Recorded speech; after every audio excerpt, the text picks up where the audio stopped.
നിരോധന ഉത്തരവ് നിലനിൽക്കുന്ന ഒരിടത്ത്, സംഘർഷാവസ്ഥ നിലനിൽക്കുന്ന ഒരിടത്ത്, ജില്ലയ്ക്ക് പുറത്തുള്ള ഒരാൾ പോലും കടന്നു വരരുതെന്ന് ഉള്ള ഒരിടത്തേക്ക് സമാജ്വാദി പാർട്ടിയുടെ സംസ്ഥാന അധ്യക്ഷനും സംഘവും കടന്നെത്തിയപ്പോൾ പോലീസ് അവരെ അറസ്റ്റ് ചെയ്തു. സമാജ്വാദി പാർട്ടിയുടെ സംസ്ഥാന അധ്യക്ഷൻ ശ്യാംലാൽ പാലിനെ വീട്ടുതടങ്കലിലാക്കിയിരിക്കുന്നു എന്നുള്ള വാർത്തയാണ് പുറത്ത് വരുന്നത്.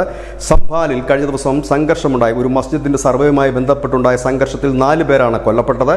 800ഓളം പേർക്കെതിരെ കേസ് എടുത്തിട്ടുണ്ട്. അതിന്റെ അന്വേഷണവും മറ്റും നടക്കുന്നതിനിടയിൽ അവിടെ ഒരു സംഘർഷാവസ്ഥ നിലനിൽക്കുന്നതിനിടയിലാണ് ജില്ലയ്ക്ക് പുറത്തുള്ള ഒരു നേതാവും അവിടേക്ക് വരരുത് എന്ന ഒരു നിർദ്ദേശം സർക്കാരിൻ്റെ ഭാഗത്തു നിന്നുണ്ടായിരുന്നു. ജില്ലാ മജിസ്ട്രേറ്റാണ് ഈ ഉത്തരവ് പുറത്തിറക്കിയത്. ഡിസംബർ 10 വരെ ജില്ലയ്ക്ക് പുറത്തുള്ള ഒരാൾക്ക് പോലും പ്രവേശനം ഉണ്ടായിരിക്കില്ല എന്ന് പറഞ്ഞിടത്താണ് സമാജ്വാദി പാർട്ടിയും അവരുടെ പ്രതിനിധി സംഘങ്ങളും ഈ ഉത്തരവ് മറികടന്ന് അവിടേക്ക് പോകാൻ ശ്രമിച്ചപ്പോഴാണ് പോലീസ് തടഞ്ഞത്.